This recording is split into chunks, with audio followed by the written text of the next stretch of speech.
What is up, gamers? It's your boy the Goons, and we are back for episode number 22 of Narcissu. We're on Narcissu 2nd.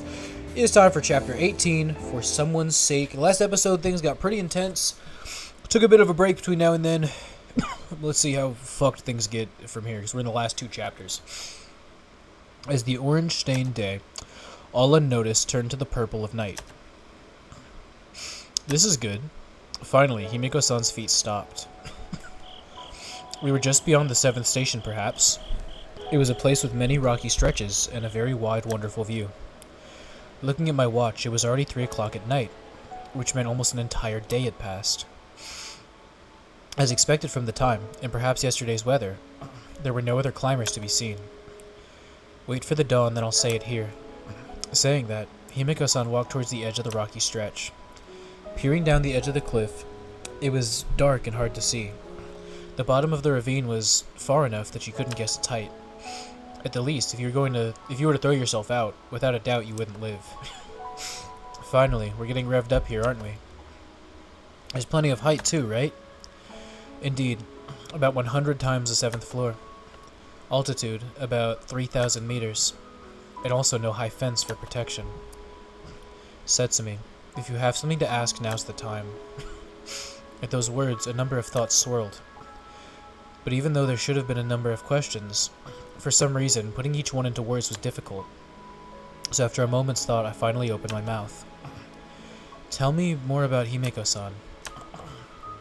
This was also the question that had resulted from all my thinking. Do you want to hear about me, or do you want to hear about someone in my position? About Himiko-san herself. I'm one of the great many Christians in the world. Nothing more, nothing less. But now, she was going to say complaints to God. That was probably attempting to break one of the greatest prohibitions. Then, from before, about a dog of Flanders. No matter what, we have to pick out one of the 3 people.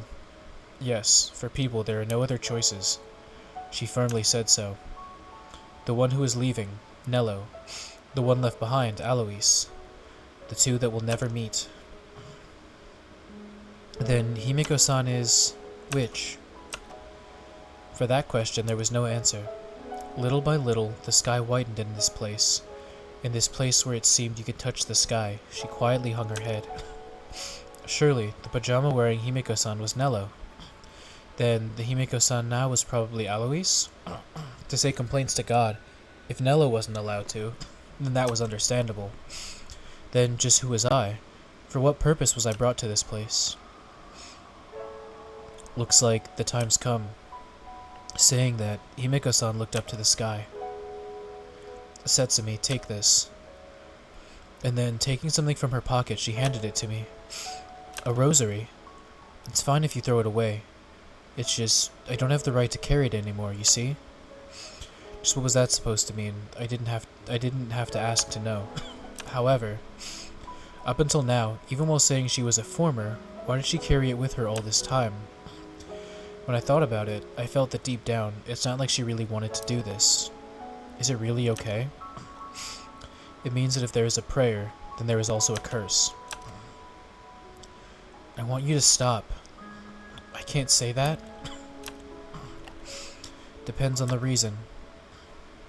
A reason. One to pull her back. Even if Himiko-san herself wished to. Even if she were already a resident at the 7th floor with a closed-off future.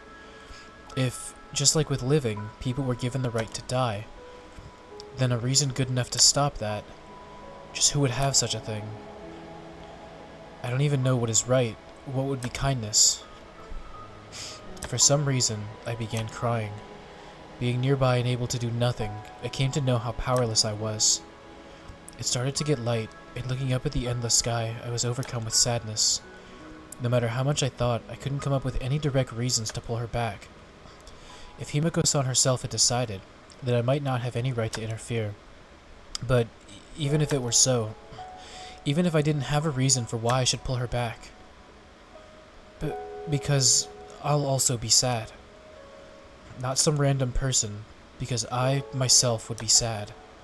Because this me here wanted her to stop. Even if that were my Even if it were just the one-sided ego of the one left behind. Even if I could bear my own pain. Because I can't bear another's.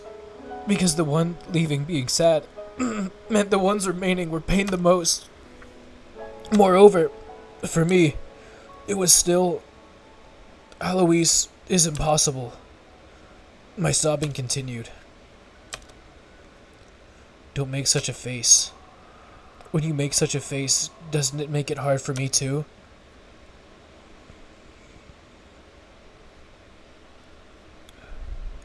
If I were a saint, if my words were not simply for comfort nor a charm, but real magic, then now a miracle would happen. I was crying. I'm sorry, One-san. It would have been better if we hadn't become friends. The girl stood before me as I continued to cry, and she apologized sadly. There were clear rules about it, too. If you've come here, you can't make any friends, they said. I'm sorry, if I had followed it properly, One-san wouldn't be crying. And then, once again facing the sky, the girl started praying. Facing the high summer sky that stretched out forever, she offered a prayer to the god who was probably out there. At that serious figure, the rosary I gave her in her hand, believing that the simple Lord's Prayer was a magic spell, that figure... Enough, you don't have to pray anymore. Why? My sobbing wouldn't stop. It's useless doing that. Finally, as a Christian, the words that shouldn't be said come out. So stop. You can't be saved. No matter what you do, you'll die. And then, even as a helper, even as Nello's best friend Alois, the words that I must never say came out again. I know. Then why? It's not that I don't matter anymore. Just for the crying, One-san, for the crying to stop. To quickly smile like she always did. That's all I want to pray for. Oh fuck, this is so sad. Oh my god. Why are you crying? Stupid, you didn't know? At a time like this, it's okay to cry. Himiko-san cried, in the place where it seemed you could touch the sky. It was the first time she showed me tears. At such a time, what word should I say? Just what would be kindness? Because I didn't know that.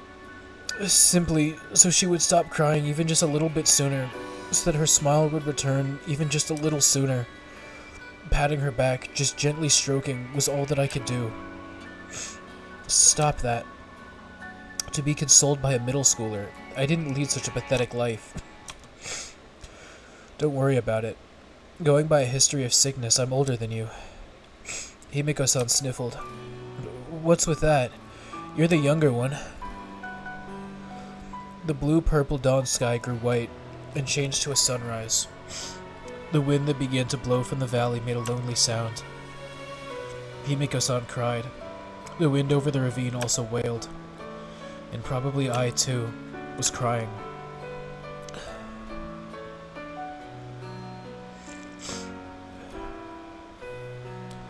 I'm stopping, saying complaints. As she spoke, she faced the sky and placed her hands together.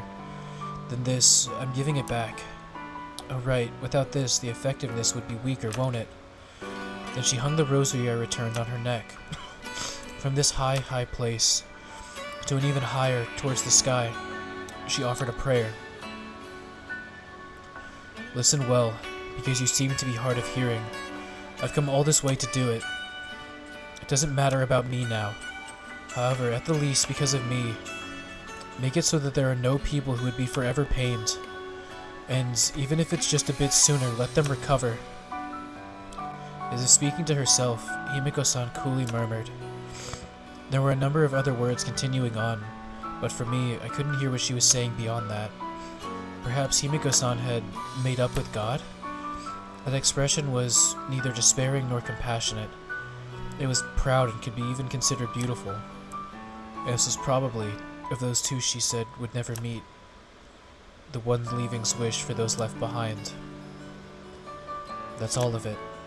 And then she turned towards me. So, with that cliched wish, are you disappointed? I gave my head a small shake. Even if they were called cliched, if I were in Himeko-san's position, would I have, in the same way, sincerely wished for those remaining behind? Setsumi, you're the witness.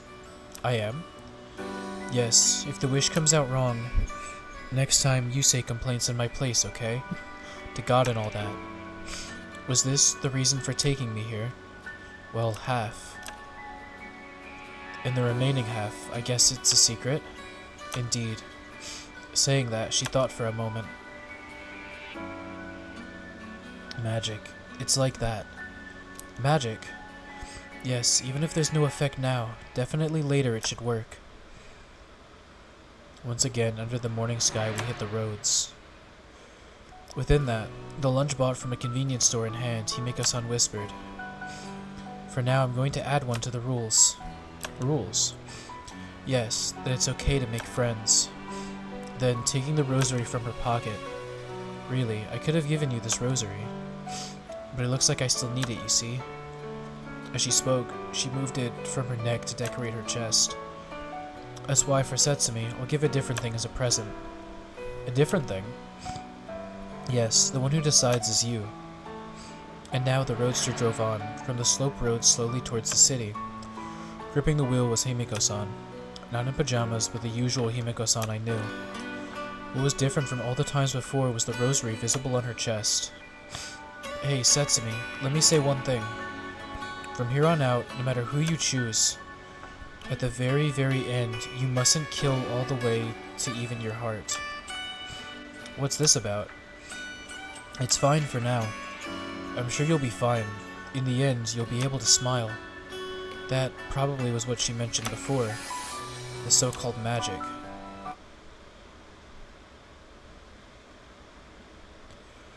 Holy shit! Okay, alright. Oh, we made it. Oh my god. Holy fuck. Every time they bring the fucking kid that she used to be the helper for, it's so fucking sad. Oh my god. Alright.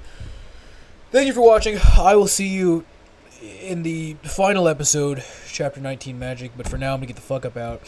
Thank you so much for watching. I will see you next time. Bye bye!